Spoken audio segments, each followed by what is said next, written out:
శివదుర్గ జ్యోతిష్యాలయం ఆర్థిక ఉద్యోగ కుటుంబ మరే ఇతర సమస్యలకైనా పరిష్కారం చూపబడను. పరిష్కారం కోసం ఈ నంబర్ని సంప్రదించండి. ఉండి నియోజకవర్గంలో ఇంటింటికి రామరాజు అనే ఒక వినూత్న కార్యక్రమంతో ఎన్నికల ప్రచారానికి శ్రీకారం చుట్టారు ఎమ్మెల్యే రామరాజు గారు. ప్రస్తుతం ఆయనతో ఉన్నాం. ఎలా ఉంది సరే, గ్రామాల్లోకి వెళ్తున్నారు, ప్రతి ఇంటికి వెళ్ళి మీ పథకాలను వివరిస్తున్నారు. ప్రజల్లో ఎలా ఉంది గ్రాఫ్? అంటే పూర్తి స్థాయిగా ఈ ప్రభుత్వం మీద విసుగు పొందడం జరిగింది ప్రజలందరూ కూడా. ముఖ్యంగా ఒక్కసారి ఛాన్స్ ఈయన వస్తే ఏదో చేస్తాడు అని అనుకున్నారు. చేశాడు, మద్యపాన నిషేధం చేస్తా అన్నాడు. కాకపోతే అప్పుడు బాటిల్ 60 రూపాయలు ఉంటే క్వార్టరు ఈరోజు 170 రూపాయలు చేశారు. త్రాగునీటి సమస్య జలజీవన్ మిషన్ ద్వారా ఆ రోజు కేంద్ర ప్రభుత్వం సహాయ సహకారంతో ఉదాహరణ మా ఉండి నియోజకవర్గానికి 103 కోట్ల రూపాయలు శాంక్షన్ ఉంది. దాంట్లో 51.5 కోట్లు రాష్ట్ర ప్రభుత్వం కట్టాల. ఈ రోజు వరకు కట్టగా త్రాగునీటి సమస్య చుట్టూ నీరున్నాయి పుష్కలంగా. కెనాల్ సిస్టమ్ ఉంది, బ్రిటిష్ టైంలోంచి ఉంది. ఈరోజు వరకు కూడా త్రాగడానికి నీళ్ళు లేవు ఉండి నియోజకవర్గంలో. అంతేకాదు గ్రామాల్లో రైతాంగం కూడా వారికి అప్రతాభావం వచ్చింది. ఏదైతే ఈరోజు అక్వా రంగాన్ని చూస్తే ₹1.50 యూనిట్ ధర ఇస్తున్నారు. ఈరోజు వరకు ఇవ్వక అందరూ కూడా aqua zone, non aqua zone limits పెట్టి, అదేవిధంగా 5 ఎకరాలు 10 ఎకరాలు అని చెప్పి అందరి రైతులకి కూడా అందకుండా చేయటం. ముఖ్యంగా రొయ్యల రైతులు కానీ, చేపల రైతులు కానీ ఫీడ్ యాక్ట్, షీడ్ యాక్ట్ తీసుకొచ్చారు. ఆ యాక్ట్లు వర్కింగ్ చేస్తున్నాయా, ప్రభుత్వానికి ఉపయోగపడే వ్యాపార సంస్థలైనా అర్థం కానటువంటి పరిస్థితి కనపడతా ఉంది ఈరోజు చూస్తూ ఉంటే. అదేవిధంగా వ్యవసాయం, రైతు ఎక్కడైనా భారతదేశ చరిత్రలో రైతు ధాన్యం అమ్ముకుంటే అతనికి డబ్బు వస్తుంది. కానీ రైతు ధాన్యం రైస్ మిల్ దగ్గరికి వెళ్తే ఫోన్పే చేయడమో, లేకపోతే మాయిచర్ ఉంది కేజీలు పెంచి, ఎప్పుడైనా బస్తా అంటే 75 కేజీలు మనకి. ఈరోజు మన రాష్ట్రంలో బస్తా అంటే 80-82 కేజీలు కూడా వెళ్ళింది. ఎక్కడన్నా ఇదొక అవకాశవాదంగా ఈ ప్రభుత్వం ఏదన్నా మాయిచర్ ఉంది, ప్రకృతి విపత్తులు వచ్చినప్పుడు రైస్ మిల్లర్కి రైతుకిమైన వారధిగా ఉండి ఆ నష్టాన్ని అవసరమైతే రైస్ మిల్లర్స్కి ఇచ్చి రైతుకి ఎక్కడ కొనుగోలులో ఇబ్బంది లేకుండా చేయాలి. అందరూ కూడా ఇబ్బంది పట్టమే. ఇప్పుడంటే ఎలక్షన్ వస్తుంది కాబట్టి వెంటనే డబ్బులు ఇస్తున్నారు. ఇప్పుడు ధాన్యం చూస్తే మొన్నటి వరకు ధాన్యానికి 3 నెలలు డబ్బులు, అన్నీ కూడా ఇబ్బంది పడుతూ ఉన్నారు. రోడ్లు వేసి చూస్తున్నాం. ఈ భవానీపురానికి కానీ ఉప్పరగూడెం ఈరోజు తిరిగినటువంటి అంబులెన్స్ ఏదైతే ఉన్నాయో మార్కెట్ యార్డ్ ద్వారా సుమారుగా 85 లక్షల రూపాయలు 2 సంవత్సరాల క్రితం శాంక్షన్ అయింది. ఏదో పాట పాడినట్టు 6 సార్లు టెండర్స్ పిలిచారు. ఒకటోసారి, రెండోసారి, మూడోసారి, నాలుగోసారి, ఐదోసారి, ఆరోసారి, 6 సార్లు టెండర్స్ వేసినా కూడా ఈ ప్రభుత్వం మీద నమ్మకం లేక ఎవడు వర్క్ చేయడానికి కూడా రానటువంటి పరిస్థితి కనపడతా ఉంది. గ్రామాల్లో సచివాలయం కట్టాము, రైతు భరోసా కట్టామంటారు. కేంద్ర ప్రభుత్వం ఇచ్చేటువంటి నిధులతో చేయగలుగుతున్నారు కానీ సొంతంగా ఏ ఒక్క పని ఈ రాష్ట్ర ప్రభుత్వం చేసేటువంటి పరిస్థితి లేదు. రాబోయే రోజుల్లో తెలుగుదేశం ప్రభుత్వం స్కీమ్స్ అన్నీ కూడా బ్రహ్మాండంగా ఉన్నాయి. చంద్రబాబు, పవన్ కళ్యాణ్ నాయకత్వంలో, అదేవిధంగా బీజేపీ ఎన్డీఏ కూటమిలో రాబోయే రోజులు 100% ఉండి నియోజకవర్గం తెలుగుదేశం అడ్డ, జనసేన గడ్డ, బీజేపీ అడ్డ, అన్ని అడ్డాలకు కలిపి తెలుగుదేశం గడ్డ. ప్రధానంగా గ్రామాలకు వెళ్తున్నారు, మహిళలను కలుస్తున్నారు. ఎటువంటి సమస్యలు రేజ్ చేస్తున్నారు మహిళలు? ఎక్కడికి వెళ్ళినా నేను పర్సనల్గా పొలిటీషియన్ నేను మాట్లాడడం కాదు, మీరు టీవీ ఛానల్స్ కూడా వెళ్ళి ఇంటర్వ్యూ చేయండి. మీకున్నటువంటి సమస్యలు ఏంటి? మొట్టమొదటిగా వెళ్ళినా ఏ గ్రామంలోకి వెళ్ళినా డ్రైనేజ్ వ్యవస్థ లేదంటారు. ఈ 5 సంవత్సరాల్లో గ్రామాల్లో డ్రైనేజ్ వ్యవస్థ కుంటుపడింది. సిమెంట్ రోడ్ల వ్యవస్థ నిర్వినియోగం అయిపోయింది. త్రాగునీటి సమస్య ఇదనేది మేజర్ ఇష్యూస్. ఎక్కడ చూసినా కూడా చాలా చోట్ల ఇల్లు కట్టుకున్నారు. చూడండి, చూస్తే ఆ ఇల్లుకి కూడా లోన్ కంపల్సరీ రాలా.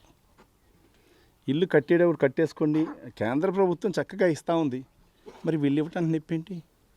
రాష్ట్ర ప్రభుత్వం 5 సంవత్సరాలు 5 ఇల్లులు కట్టలా. రాష్ట్ర ప్రభుత్వం నుంచి ఫండ్స్ నుంచి 5 ఇల్లులు, 5 సంవత్సరాలు 5 కోట్ల మంది ప్రజలకు 5 ఇల్లు కట్టలా. మరి అట్లాంటి పరిస్థితుల్ని ప్రభుత్వం ఆలోచన చేయాలా? అప్పుడు ఆ ఇల్లు కడుతున్నారు. ఏదైతే లేఅవుట్ ఉందో ఈ మధ్య ఇచ్చినటువంటి లేఅవుట్లోనే మేము ఇస్తాం ఇల్లు అంటే సామాన్యమైన ఆల్రెడీ ఎగ్జిస్టింగ్ ఉన్న మనిషి బతకడానికి వీల్లేదా? అతనికి హక్కు లేదా? కేంద్ర ప్రభుత్వం ఇస్తున్న 1,80,000 ఇది ఎందుకు ఇవ్వట్లే? వీరు డబ్బు ఏమి ఇవ్వట్లేదు కదా రాష్ట్ర ప్రభుత్వం. అది కూడా ఆలోచన చేయాలా. 2014-19 మధ్యలో 1000 ఇల్లు కట్టినా పెండింగ్ బిల్స్ ఉన్నాయి. ₹1 తీర్చలే ఈ రోజుకి. వాళ్ళందరూ కూడా వాళ్ళ ఇంట్లో ఉన్న బంగారం, గాజులు, మంగళసూత్రాలు, తాకట్లు పెట్టి ఇల్లు కట్టారు. ఈరోజు వాళ్ళకి వడ్డీతో చేస్తే తడికిడి మోపిడై ఇల్లు అమ్మితే కూడా చాలదు. అటువంటి పరిస్థితి 1000 మంది బాధితులు ఉన్నారు మా నియోజకవర్గంలో. కాబట్టి మనం కూడా ఆలోచన చేయాలి. కాబట్టి ఇలాంటివన్నీ కూడా ధర్మంగా ప్రభుత్వాలు ఎన్నో వస్తూ ఉంటాయి, వెళ్తూ ఉంటాయి. ప్రభుత్వం ఏదైనా ప్రజలకు కావాల్సిన పనులు చేయడానికి సంసిద్ధంగా ఉండాలి. మేము సిద్ధం అని చెప్పడం కాదు, సంసిద్ధంగా పనిచేయాలి. లేదా సిద్ధపడి పనిచేయాలి. అటువంటిది ఎక్కడా కనపడలేదు. చివరిగా ఉండి నియోజకవర్గాన్ని చూసుకుంటే త్రిముఖ పోటీ నెలకొంది.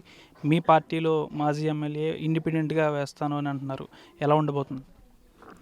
ముఖ్యంగా తెలుగుదేశం పార్టీ అనేది పూర్వం నుంచి కూడా ఒక వ్యవస్థాపకుడు నందమూరి తారక రామారావు గారు ఎప్పుడైతే పార్టీ పెట్టారో అప్పటి నుంచి ఇప్పటి వరకు కూడా ఒక విధి విధానాల మీదే ఈ ప్రాంతంలో నడిచింది. ఇప్పుడున్నటువంటి ఇండిపెండెంట్గా వేస్తున్న శాసనసభ్యులు, గత మాజీ శాసనసభ్యులు శివరామరాజు గారు మా సోదరుడు, ఆయన గతంలో 2 సార్లు చేసినప్పుడు తెలుగుదేశం పార్టీ అంతా ఏకగ్రీవకంగా చేసింది. 2014లో జనసేన పొత్తు కలిసింది. 3వసారి ఎంపీగా పోటీ చేశారు. అంటే 2 పర్యాయాలు ఎమ్మెల్యేగా, 1 పర్యాయం ఎంపీగా పోటీ చేసినప్పుడు తెలుగుదేశం పార్టీ అవకాశం కల్పించింది. అవకాశాన్ని సద్వినియోగపరుచుకున్నారు. ప్రజల మన్ననలు పొందడం జరిగింది ఎవరైనా సరే. ఈరోజు పార్టీ నిర్ణయానికి ఎవరైనా కట్టుబడాల. ఈరోజు చూస్తున్నాం ఎంతోమంది సీనియర్ లీడర్లు అక్కడ ఉన్న పరిస్థితులు, పొత్తులో భాగంగా కానీ, సిట్టింగ్ స్థానాలు కానీ, వివిధ పరిస్థితుల్లో భాగాలు కానీ, సీట్లు కేటాయింపులో కొద్ది ఇబ్బందులు ఎక్కడా జల్ల. నేను సిట్టింగ్ ఎమ్మెల్యేని ఆల్రెడీ. నాది 2 సంవత్సరాల క్రితమే సిట్టింగ్లకి చంద్రబాబు నాయుడు గారు ఇస్తున్నామని చెప్పారు.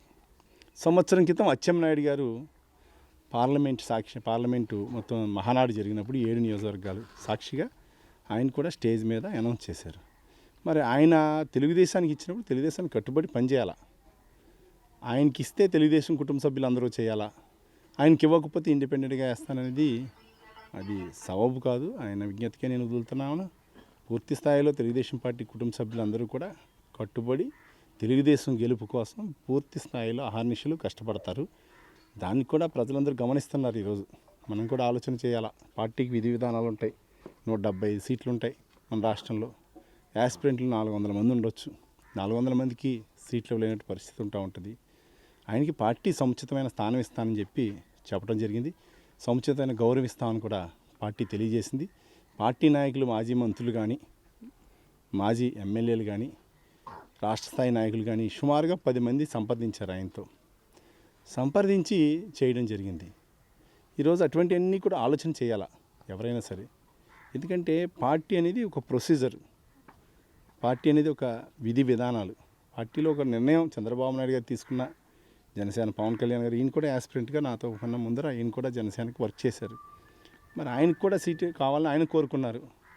పొత్తులో భాగంగా పొత్తు యొక్క ధర్మాన్ని నిర్వర్తించాలని ఆయన ఈరోజు నాకు కూడా వచ్చి మాకు కూడా సపోర్ట్ చేస్తూ ఉండటం జరుగుతుంది.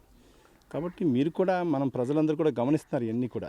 కాబట్టి మనందరం కూడా పార్టీ నిర్ణయానికి కట్టుబడి పనిచేయాలి ఎవరైనా సరే, ఏ ఒక్క నాయకుడైనా. గతంలో అదే శాసనసభ్యుడికి మేము అందరం పనిచేసాంగా. కలిదిని రామచంద్రరాజు గారికి అందరూ పనిచేసాంగా చాలామంది. రామచంద్రరాజు గారు 5 పర్యాయాలు చేశారు. తదుపరి పర్యాయం ఈయన వచ్చేటప్పటికి ఇన్ఛార్జిగా గొట్టుముక్కల సత్యనారాయణరాజు గారు ఉన్నారు. ఆయన ఇన్ఛార్జిగా ఉండగా ఈయనకి సీట్ కేటాయించడం జరిగింది. ఆ రోజు సత్యనారాయణరాజు గారు కూడా తెలుగుదేశం పార్టీకి చేశారు. అప్పుడు ఉన్నటువంటి నాయకులందరూ కూడా ఇక్కడ ఏదైతే ఎక్స్పెక్ట్ చేసిన వారు, ముత్యాల రత్నం గారు ఉన్నారు అదే టైంలో మైనర్ బాబు గారు ఉన్నారు, సత్యనారాయణరాజు, బొప్పదరాజు సత్యనారాయణరాజు పాలకొడేరు నుంచి ఉన్నారు. ఇక్కడ వేగిరేస్ కనకరాజు సూరి గారు ఉన్నారు. అట్లా ఎంతోమంది యాస్పిరెంట్స్ ఉన్నారు పొలిటికల్గా.